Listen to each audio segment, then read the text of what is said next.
Muy bien, sean todos bienvenidos a este segundo episodio de El Mito y la Historia. Estoy siempre bien acompañado. A mi mano derecha está el señor Fabián Chamorro. ¿Cómo estás, Fabián? ¿Qué tal, Ale? ¿Cómo te va, Domingo? Saludos a la audiencia. De la audiencia. ¿Qué tal, Domingo? ¿Cómo estás? ¿Qué tal, Ale? ¿Cómo andamos? ¿Qué tal, Fabián? Bien, Tranquilo, bien. paz. Hoy un tema que resuena y se habla bastante siempre cuando se habla de la Alemania nazi. Se tiene en cuenta esto, ¿verdad? La última batalla de la Segunda Guerra Mundial, un 8 de febrero, justamente mi cumpleaños, en 1945 Paraguay Declara la guerra alemana. declara la guerra a Alemania, que esto también le permite a Paraguay formar parte como fundador de la ONU. Sí, mismo.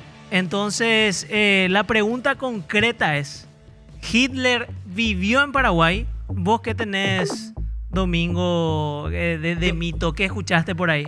Sí, yo lo que llegué a escuchar fue que Hitler no murió allá en Berlín. No Que se autoeliminó. no, que él corrió de ahí, ¿entendés? A él, por ejemplo, se le podría poner también un bife sin huevo ahí por ahí. Como ¿Cómo se dice, Alfredo. Como Alfredo, porque él huyó de ahí y que supuestamente vino a vivir en la parte de Argentina con Brasil, la Patagonia, no sé qué, una frontera o algo así. Se hizo de casa. Y que ahí murió. Y no vino a Supuestamente. Paraguay. Ahí se suicidó, no. Según yo tengo entendido, él no entró a Paraguay. ¿Qué Él quedó hay ahí en de- la frontera. ¿Qué hay de Y cierto también, en eso, Fabián? también hay una curiosidad que dijeron supuestamente, otro mito, como se dice, que supuestamente ahí sobre España, debajo de un edificio, supuestamente estaba su tumba y que ahí se ¿Acá? construyó, sí, ¿Acá? sobre España. Así sostuvo un brasilero, un escritor brasilero sostuvo eso.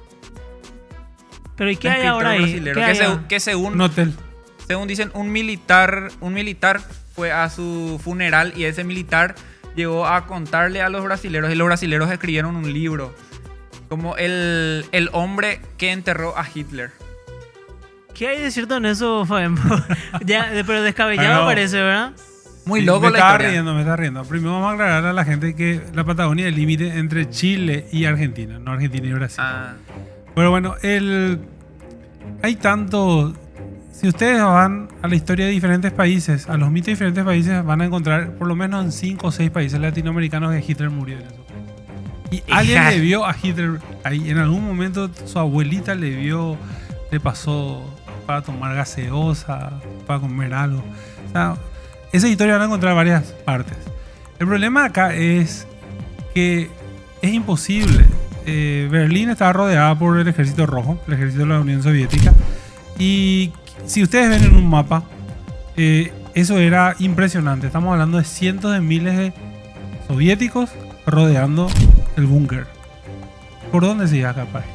O sea, no, primero, no había forma de escapar. Segundo, ya se hizo una ADN sobre los restos que encontraron. Eso iba a preguntar. Ya se confirmó que era Hitler y que era la tan conocida Eva Braun, que era la pareja de Hitler en aquel momento.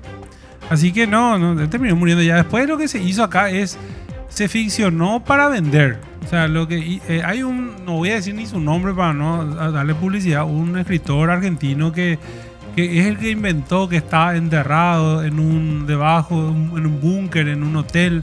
Eso es todo un invento que hizo para vender un libro. Y le funcionó. Porque a la gente le gustan los mitos. Por eso es importante nuestro programa. Pero Porque la gente consume y le gusta el mito y es fanático del mito. es muy loco que haya trascendido este tipo de mitos, porque justamente cuando Domingo estaba explicando el tema de que lo que se dice que vino acá o murió allá, creo que los primeros en salir a decir tipo, che, el cuerpo que encontramos acá no es de Hitler, iba a ser justamente Los soviéticos. Además, él toma la decisión justamente por el hecho de que el ejército que le estaba rodeando, yo no sé si iba a suicidarse si, por ejemplo, sabía que los norteamericanos o los ingleses o los franceses estaban rodeando su posición. Él sabía que los rusos le iban a matar. Pero sí, con los Y rusos. los era rusos el no, tema. los rusos le iban a matar. Los rusos no iban a tener compasión por él. Qué irónica la vida, porque me olvidé que era el nombre Eva Braun de su señora. Justo es Braun, Sí. ¿verdad? Y él era como que... anti-Brown, ¿verdad? De una forma de Fantástico, decirlo. fantástico. Pero Aplauso entonces ya, aplauso. es un mito totalmente entonces. Sí, es un mito. ¿Qué va a morir acá? No, y- Justo iba a venir a morir acá encima. El brasilero vio una ¿Sabes? oportunidad y ¿sabes qué? A No, facturar. dijo, ¿verdad? no, a facturar. Sobre todo este último escritor que le trajeron acá como una eminencia para hablar de su teoría sobre Hitler. Pero sí, una comunidad muy grande de alemanes nazis que llegaron a Paraguay. Sí, en Paraguay cuando empieza el nazismo es la década de 1920. Cuando el nazismo se instala como partido en Alemania, en Paraguay había 30.000 alemanes o descendientes alemanes. Ese número es muy importante porque para 1920, en la década de 1920, Paraguay no llegaba a 900.000 habitantes. Era muchísimo. Era mucha la población alemana en Paraguay. ¿Qué pasó? Viene el nazismo, se instala a través de las escuelas, la educación y prende en las comunidades. Tanto así que la primera comunidad, o sea, el primer partido nazi fuera de Alemania se funda en Paraguay. Entonces, esto responde a la pregunta directamente si Paraguay tuvo la primera comunidad antisemita fuera de Alemania. No, esa es otra pregunta. ¿Vos escuchaste Yo ya escuché- algo sobre eso? Sí, yo escuché que vino un político alemán. Sí. Un político alemán y que trajo una cantidad de familias detrás de él y que supuestamente les prometió a la gente, a su gente que trajo, reinstaurarse acá y todas esas cosas, pero al final no se le dio lo que él prometió y terminó suicidándose. Sí. Todos terminan Todos así. terminaron ¿pero qué suicidándose. pasa? Bueno, la última parte sí es cierta. Era un docente realmente, antisemita. Hay un compositor muy importante que se llama Richard Wagner, que es estudiado hasta hoy en día por los músicos. Y Wagner era un declarado antisemita. Y Wagner creó una especie de composición hablando de un pueblo o de una ciudad aria, 100%, sin presencia de los judíos. Una utopía aria. Y este docente, que era admirador de Wagner, que era antisemita también, dijo, vamos a hacer nuestra colonia aria. Nosotros vamos a cumplir el sueño de Wagner. ¿Y dónde vino a visitarlo? En Paraguay. Este no es el que es marido de este escritor tan conocido. Es marido de la hermana. Él se llamaba Bernard Forster, que se casó con Elisa de Nietzsche, que era la hermana de Friedrich Nietzsche. Forster viene acá y en aquella época también, para que se dé cuenta la gente, no era difícil hablar con el presidente de la República. Hoy en día tenía que pedir audiencia, tiene muchos filtros. El tipo se bajó del barco, dijo, ¿quién es acá el que manda? Y le dijeron, allá está. Le llevaron junto a Bernardino Caballero, que cuando era el presidente, el alemán le dijo, yo quiero traer una comunidad alemana. Le dijo, perfecto, vení. Trae nomás. Nosotros vamos a ver la tierra, te vamos a cobrar barato, si es que traes mucha gente. A medida que más gente traiga, más barato te vamos a cobrar la tierra. Y tenía que traer familias. 2 años después viene con el primer grupo. ¿Y por qué fracasa? Era una colonia que tenía muchas restricciones. Primero, todos tenían que ser vegetarianos. Segundo, solamente podían mezclarse entre ellos. No podían mezclarse con otra gente. Tercero, tenían que vivir una familia muy alejada de la otra para cultivar en la casa los valores antisemitas. Entonces, ¿qué pasó? El primer grupo que vino, la mayoría eran familias y hombres solteros. ¿Qué pasó con los hombres? Con mujeres. Y comenzaron a encontrar ahí en San Pedro algunas chicas.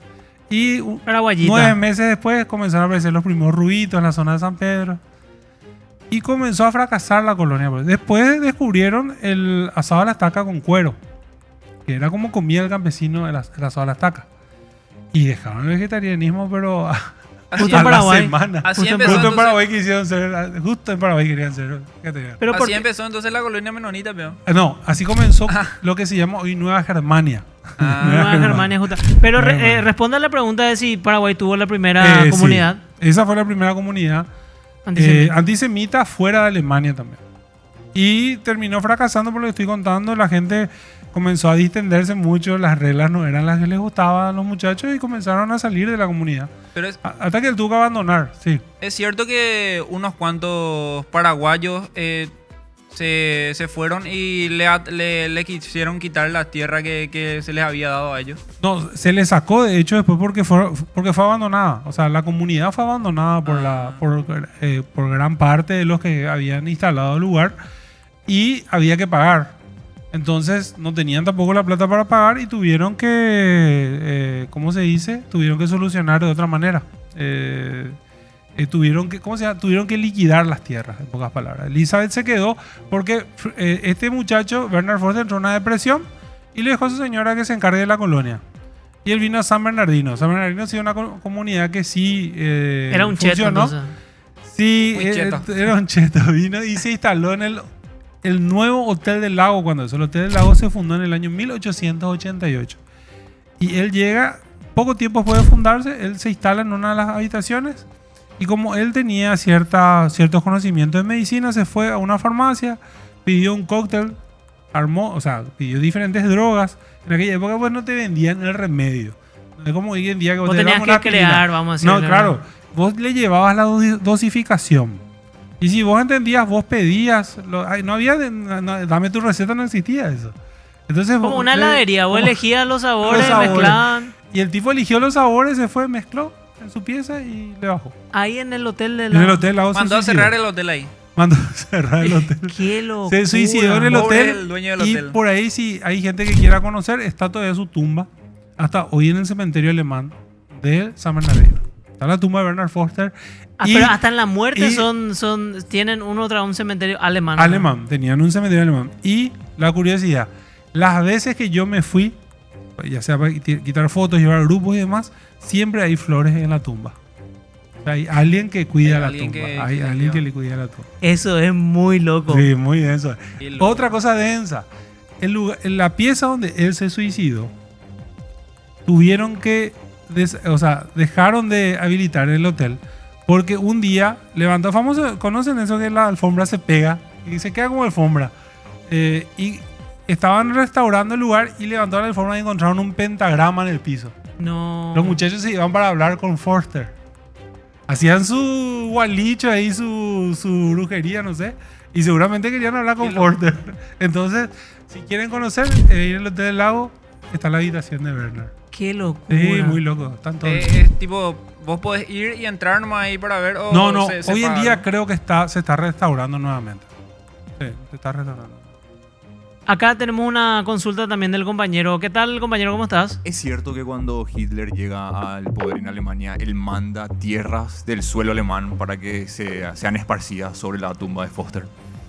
Sí, es cierto. Pero ¿por qué?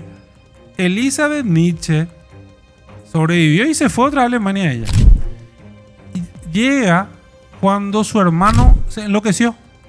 Su hermano enloqueció. Tuvo una demencia importante y ella le cuidaba porque ellos eran dos hermanos nomás. Hay autores alemanes que dicen que inclusive tuvieron una relación incestuosa. O sea, llegaron a tener relaciones entre hermanos. Bueno, ella le cuida y después ella se apropia de la obra de Nietzsche y cambia algunas cosas de la obra de Nietzsche para hacerle quedar a Nietzsche como antisemita.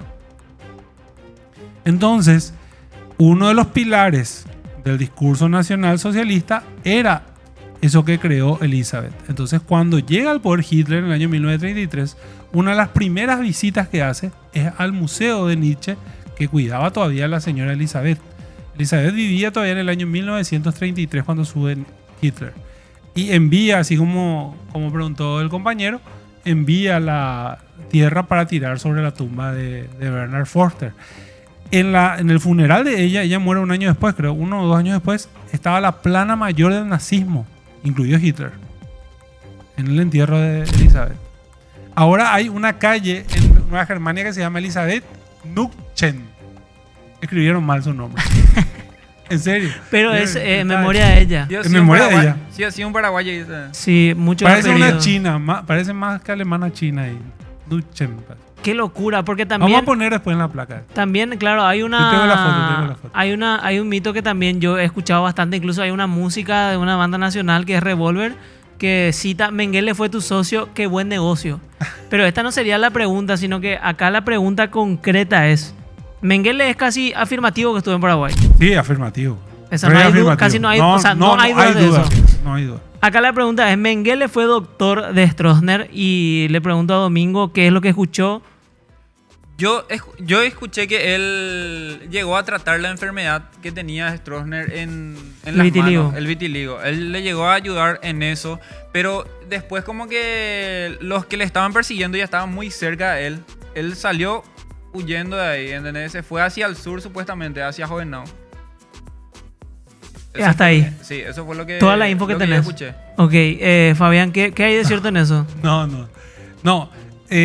Primero no ejercía la medicina porque iba a llamar mucho la atención. No quería llamar mucho la atención.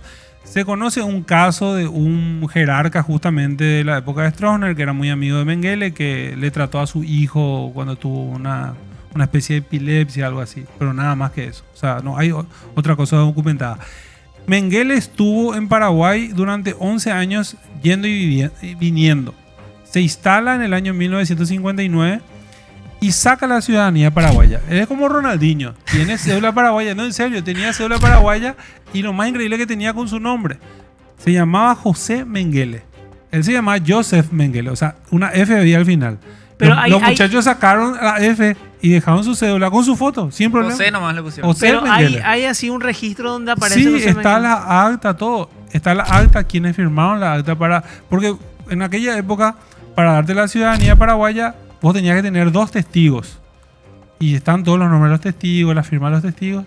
Y mientras tramitaba su ciudadanía, vivió 2 meses en el Hotel Hispanoamericano. ¿Dónde el Hotel Hispanoamericano? Es donde ahora está la Cancillería Nacional. Ese era un hotel. El edificio de la Cancillería era un hotel. Ahí vivió Mengele 2 meses. O sea, ahí cuando se van los representantes de otros países, acá vivió Mengele. Es cierto que eran israelíes los que le perseguían. Sí, claro. La Mossad creó diferentes grupos para cazar a estos criminales nazis. Uno de estos grupos es el que tuvo éxito, el que le termina agarrando a Adolf Eichmann en Buenos Aires. Por eso es que Mengele se va al sur. Porque Mengele venía a vivir una vida tranquila en Paraguay. Él era un empresario, que se encargaba de la venta de implementos agrícolas. Paraguay era un país agrícola donde estaban los menonitas, colonias importantes. Entonces tenía una buena venta acá. Y cuando le toman a Buenos Aires a Eichmann, él sabía que iba a ser el siguiente objetivo. Entonces comenzó a buscar refugio, se fue primero a vivir al sur. La casa donde él vivió en Jovenau está todavía. Que vamos a compartir también la foto. A él le conocen como el ángel de la muerte, ¿verdad? El ángel de la muerte. Mengele se cree, o sea, quienes trabajaron con el holocausto le acreditan 200.000 muertes.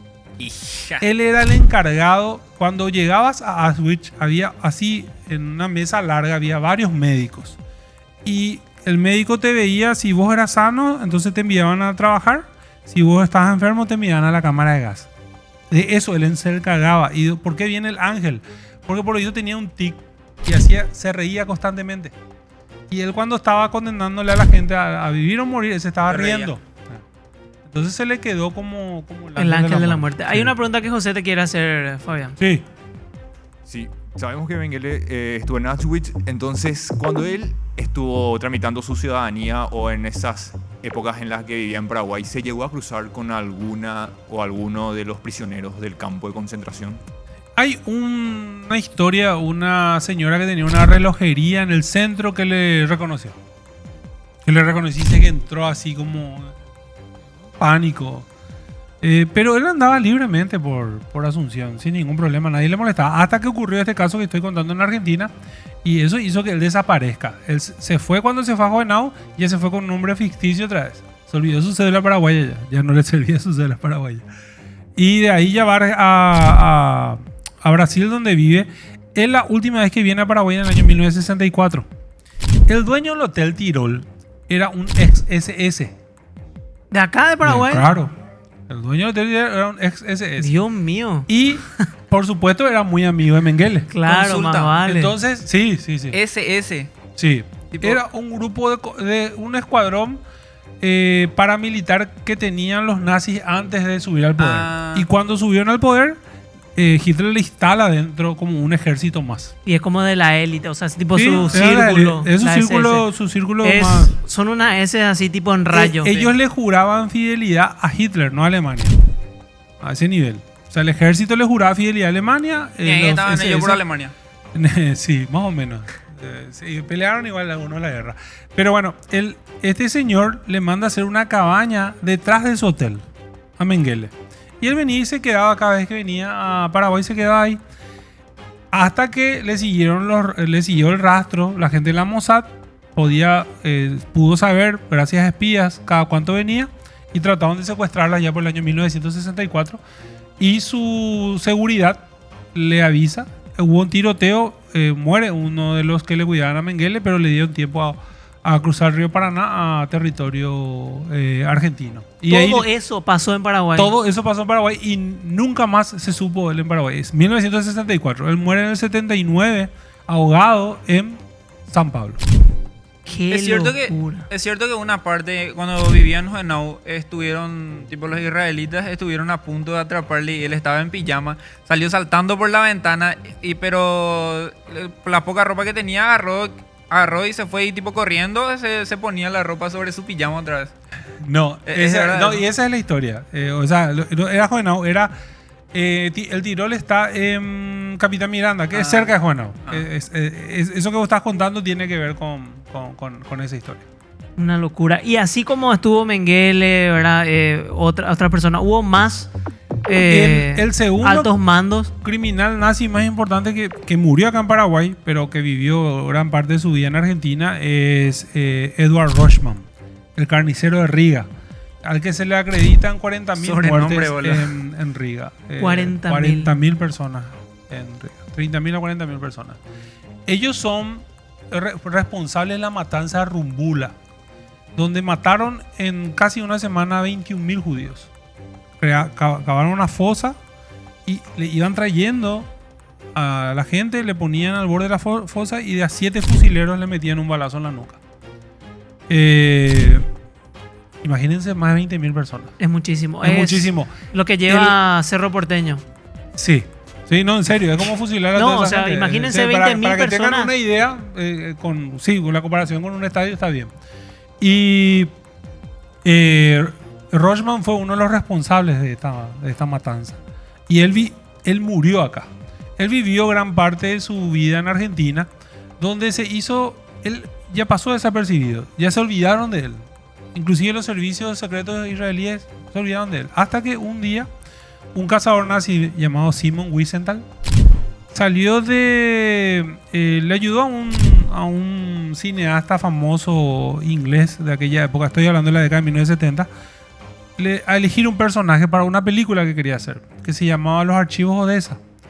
¿Qué era Odessa? Odessa era un grupo que le ayudaba a los que escapaban económicamente, a todos los criminales nazis. Entonces Wiesenthal le eligió a Rochman para que sea el protagonista de la novela. Primero se hizo una novela y comenzó a sonar otra vez su nombre, hasta que hicieron una película. Y para 1974, Rochman era más famoso que Mengele. Entonces dijeron los servicios secretos israelíes, ¿dónde está este tipo? Y comenzaron a buscar y lo encontraron en Argentina. Y de ahí vino Y acá. claro, envían una orden para que lo arresten y los argentinos también colaboraban con los nazis. La arrestaron, pero ellos mismos les llevaron a la terminal para que tome un bus para Asunción. Vivió un mes acá en un inquilinato detrás del ABC Color, que existe hasta hoy en día la casa, y tuvo un infarto. Le llevaron al hospital de clínicas. Un día se sintió bien, pero imagínate la displicencia con la que se manejan las cosas. O sea, un criminal nazi era. Ya se sabía quién era. En el diario salía, todos los diarios hablaban de él. No fueron capaces de dejarle un soldado, a un policía ahí para que le vigile. Él se levantó, se fue al inquilinato e hizo desaparecer su maletín, donde tenía seguramente archivos, alguna información importante, y después volvió al hospital para morir. Un día después murió. Responsable al menos. ¿Sí? Es cierto que él quedó como tipo para ¿cómo te iba a decir? Tipo para que los jóvenes estudien por su cuerpo. No, lo que pasa es que él muere en clínicas. Desaparece su cuerpo. había un equipo que estaba detrás de estos criminales. ¿Como trofeo llevaron? No, le sacaron, no sé si le enterraron acá o le llevaron a otro lugar para enterrarle. Desapareció. Parece. La cabeza de Mengele es lo que usan ahora. Hasta ahora. ¿En serio? En la Universidad de San Pablo usan en anatomía. ¡Qué locura! El cráneo de Mengele. No porque él quiera precisamente, pero no fue su voluntad. Lo que pasa es que él dejó un solo hijo y cuando confirmaron que era él, vivía todavía su hijo y le preguntaron, no, si querés te vamos a volver a tu papá. No, déjenle nomás ahí. Domingo, ¿vos tenés una pregunta antes? Sí, tengo una pregunta. Viste que se dijo que Paraguay le mandaba soldados a Brasil para que practiquen y tipo después se le mandaba como piloto para aviones de caza, ¿verdad? De combate, ¿verdad? Y se dijo que hubo un ex jugador de Olimpia al que le sacaron del club y le mandaron como para combatir en esa guerra. ¿Es cierto eso? No. Hay una confusión ahí. El que era delantero de Olimpia fue la guerra del Chaco. Era piloto y llegó a derribar aviones bolivianos. ¿En serio eso? Bueno, no, ese es otro. Pero es cierto. Hubo pilotos paraguayos combatiendo dentro del ejército brasilero. Combatiendo no llegaron a combatir. No llegaron a ir, ¿verdad? Se alistaron. Estuvieron en Brasil. Lo que pasa es que los nazis llegaron a meter submarinos a la zona de lo que es América del Sur. Tanto hacia Argentina, Uruguay. En Uruguay se hundió uno. Pero hacían patrullaje sobre la costa. Justamente para ver los submarinos. Muy bien. Tenemos entonces la foto de producción para ver qué hay detrás de esta foto. La historia detrás de la foto y tenemos ahí una foto. ¿Ese es Mengele? No. ¿Quién es? Ese se llama Carl Duval. ¿Quién era Carl Duval? Paraguay rompe relaciones con Alemania en el año 1942, en enero. Después de que Estados Unidos entra a la guerra. En enero ya. En enero del 42. En el 42 rompe relaciones. No. Le declara la guerra en el 45. Pero rompe en el 42. En el 42. Y el único al que se le echó del país es a Carl Duval. Él era de la Gestapo. ¿Qué es la Gestapo? Gestapo era la policía secreta alemana. Esto era más malo que los SS. Hija de... O sea, nivel Hitler eran estos de malos, de tan malos que ya eran. ¿Y qué hacían acá? Y venían espionaje. Entonces, la embajada norteamericana le dice a los paraguayos, bueno, si ustedes no quieren tener problemas, por lo menos échenle. Ahí está con todas sus maletas, con la cara de circunstancia. ¿Por qué? Porque era perentorio. O sea, tenés exactamente 6 horas para irte del país. Recogió todas sus cosas, le vinieron a buscar a los muchachos y le llevaron a Clorinda. En serio, en Clorinda le bajaron.